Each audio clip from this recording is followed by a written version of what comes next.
Hey, welcome back to the channel. My name is Nick. This is a channel called Watchlist Roulette, a channel dedicated to cinema and the discussion of cinema. Today, it's audio only today.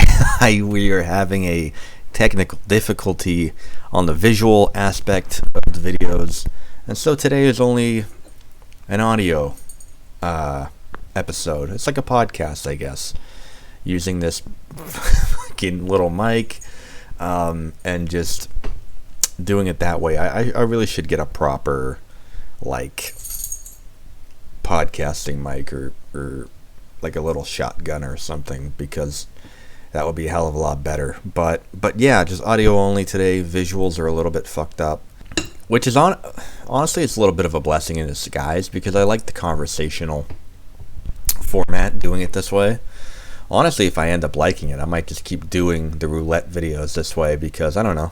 Like, I don't like looking at myself. I don't even like looking at myself in a camera or on a video. So, to be honest, that's like half the battle. Removing, the fact that I don't like the way my fucking face looks. That helps a lot.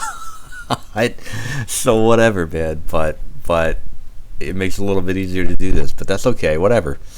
Don't know why I even had to share that with you. Today, we're going to be doing Yashizuru Ozu's Early Summer from 1951. I feel like this is going to be a little bit of a quicker episode than usual. Usually these roulette videos go about 15-ish minutes. It might be a bit shorter than that. The schedule's tight lately, and I feel like I'm going to not have so many things to say with this one, but that's okay. I am looking forward to talking about it, though. And I'm gonna still include stills and pictures and some sort of visual. So there's still gonna be a bit of a visual aspect. So it's not a total podcast only audio approach to the Watchlist Roulette videos, but whatever. So Ozu's Early Summer, 1951. Ozu has a penchant for films about women grappling with marriage or potentially being married. This is not the only film that does that, but Early Summer is one that... there's a character named Noriko, this young woman, smiles nonstop throughout the film. As much as she is coming to a conflict in her life, she is constantly smiling in a way that I never have. And Noriko, she's single, she's 28 years old. She lives with her... It's an intergenerational household. All her family members, there's younger family members who are children. There's parents, there's grandparents. It's just generations upon generations in this one house. And, at that time, I guess, in the 50s and in Japanese society, if you were a 28-year-old single woman, you were practically fucking 50. And this is something that Ozu delves into a lot in his films. To be honest, to me, a lot of the films regarding marriage, to me, it's like that dumb meme with the orangutan sitting around a table, when married, when's that happening? And this is a character who, as she's going through her day-to-day life, she's taking care of the kids in the house. They're not her kids, they're family members, siblings. She's helping look after them. She's helping look after the house. She hangs out with her friend. They're two single women, and it's kind of one of those things where, as old-fashioned as this film feels, a lot of it is very relevant to any point in time where you might be dealing with a divide in where your life is. Her and her friend are single. They kind of just do what they want, hang out. And the friends that they have that are at the same age, who are married and are having children, they don't see eye to eye with these other friends, and these friends don't see eye to eye with them, and there's a bit of a back and forth in the fact that they don't understand what it means to be married or to have children, and therefore they don't understand happiness. There's a lot of pressure from Noriko's parents to meet a man. They, through 6 degrees of separation, find men for her to potentially date, good suitors, good careers, tall and handsome, and just pulling out all the stops to find her a potential mate.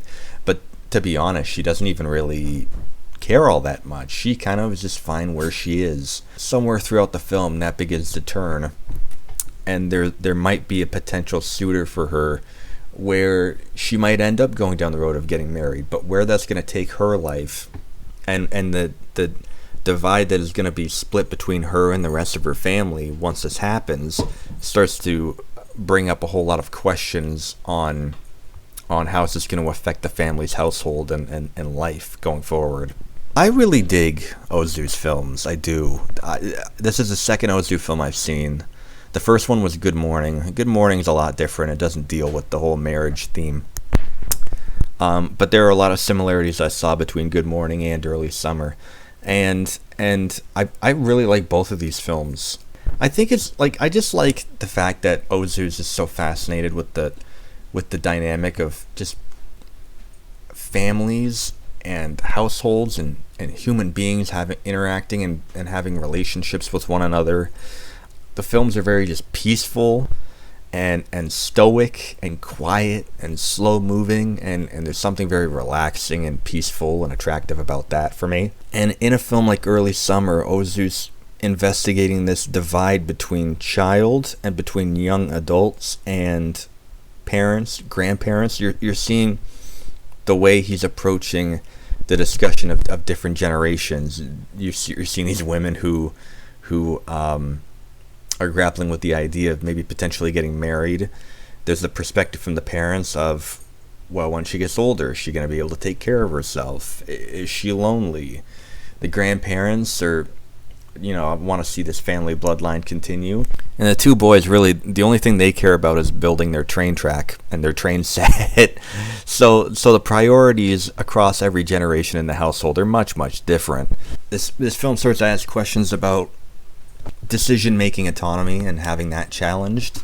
Sometimes feeling like you're living a life where the decisions are made for you. There's a question of, is that a life worth living, or is it better to be strong and independent and making your own decisions, even if maybe you end up making the wrong decisions for yourself? Really, there's no way of knowing what decisions are gonna result in a positive, successful future. And there's also the question of weighing out what is success and what is happiness. There's a point in the film where there's a potential match for Noriko, but a lot of the people in her life are starting to ponder and second guess, well, maybe this isn't the right fit. Maybe her moving out to the country with this man isn't going to help her become a happier, more successful person. The question starts to be asked, what if these societal roles that we feel shoehorned into, what if they are not necessarily as rewarding just by being there, just instantaneously? What if they're not as rewarding as we think they are? I really dig the fact that Ozu investigates these ideas. I enjoy watching the difference between all the characters in this intergenerational household, how diverse they are, and how they all are wanting something different out of life. And he's weighing these all up against each other, and it's cool to see. On the topic of Ozu and the cinematography and the way his films look, if you've ever seen an Ozu film, and this is, again, my second one, he doesn't move the camera a lot. The camera in his films does not move a lot. It doesn't. He likes it still, but it's amazing how much he captures within a frame. Frames where you're looking around the house, how much he captures, how much detail. In every corner of the frame, there's something for your eyes to look at. He has this thing where shots in his films, and I saw it in Early Summer, and I saw it in Good Morning. There's something where the frame, again, filled just with riches and detail, but it'll almost be like going through a hallway, and you'll be seeing into another room. He has these long shots to a house where it's like you're seeing more than one room. You're kind of seeing through one room, and a character passes through that room in the forefront. There's a kitchen in the background, and you see characters through the back. And although his films are very still and very slow, there is like a brimming life in every shot, because like there's texture and depth there, because he's going through so many rooms in a household all in one composition. And I just think that it's really interesting that that's the way he chose to present his films. I really dig it. I think Ozu is a bit of a... I'm early on in my Ozu journey here, but I think he's in a bit of acquired taste. I'm no stranger to what some would call slow cinema. I don't even really like that term, but he is like the pioneer. He's like the king of slow cinema, and everybody knows that. When the camera moves in his films, it's an event. His films are very just still and slow and meditative, contemplative, and you really have to be in that right mindset and wavelength to gel with it. And so I think there is a little bit of a growing that I have to do there, in that I sometimes feel like I need to adjust or be in the right mindset for an Ozu film. And I think going forward, I'll be in a better headspace going into Ozu films, because I do really like his films. I don't necessarily love Early Summer or Good Morning, but they're films that I really like and I really appreciate, and there's a lot that I find interesting about them. And Ozu, honestly, from here on out, he's a filmmaker I'm excited to look at more. There's a lot of great simple poetry in the imagery in this film that I forgot to mention. There's a shot with a balloon flying way out into the sky, and to me it's resembling this loss of youth, or youth moving on. A lot of shots with birds in cages, and we can map out that metaphor pretty easily. A lot of shots, a lot of outdoor shots with floating weeds. I mean, he even has a film called Floating Weeds, What Do You Know? And throughout all these simple poetic images, you're seeing this woman potentially leave behind a life in Tokyo as a single happy woman, and she's very conflicted in weighing up leaving Tokyo, just this end of an era, and going out to the country and into the unknown, and I really like it. My thoughts feel so scrambled today. Maybe it's just because I'm not on camera and I just don't have like a structure here. I'm just going on like an audio only thing, and just being a bit more conversational and rambly and whatever. I guess that's not so bad. But yeah, I mean from the visuals to Ozu's compositions, the music is great. Storytelling, Ozu family drama, and I'm digging them. I've had Tokyo Story sitting on my shelf, the Criterion Blu-ray, for ages and ages and ages. If anything, this has inspired me to finally pull the trigger and finally watch it. And maybe when I do, I'll come back and make a video about it. I'd love to talk about more Ozu films on this channel. Nothing wrong with that. And Ozu and his films, his style, it reminds me of another filmmaker, and I believe that this filmmaker took a lot of inspiration from Ozu. I could be wrong, but the late great Edward Yang. There are a number of Yang films I really like. Taipei Story is quite good. Yi Yi, I adore Yi to the Moon and Back. I often think it may be one of the greatest films I've ever seen. Like, not even just all-time favorites, just what are films that when they ended you thought to yourself, holy shit, that might have been one of the greatest things I've ever seen. For me, Yi does that. And I feel like the fact that I have a great appreciation for Edward Yang tells me that at some point I'm going to grow and I'm going to click with Ozu, because I see striking resemblances with their films. And the other thing I was going to say about Ozu is that his films feel like they age like a fine wine. I think in 10 years... When I'm hovering around 40, films like this are gonna pack much more emotional, spiritual punch. That's cool. I'm looking forward to growing with his films and experiencing more of them. So yeah, a pretty vague, strange discussion on Early Summer today. Again, I feel out of whack not filming and just being recording, but I do like doing it this way. So maybe in the future we'll do more audio only for the roulette videos. But yeah. Next episode, we have Foxcatcher by Bennett Miller. A good wrestling film. Well, I feel like wrestling is just the center point, and it's not nearly about wrestling as much as it is about some other things. And then after Foxcatcher, there's going to be an episode on Body Heat, William Hurt, thriller, sweaty, Floridian thriller by Lawrence Kasdan. Both of these episodes I'm going to put out around the same time.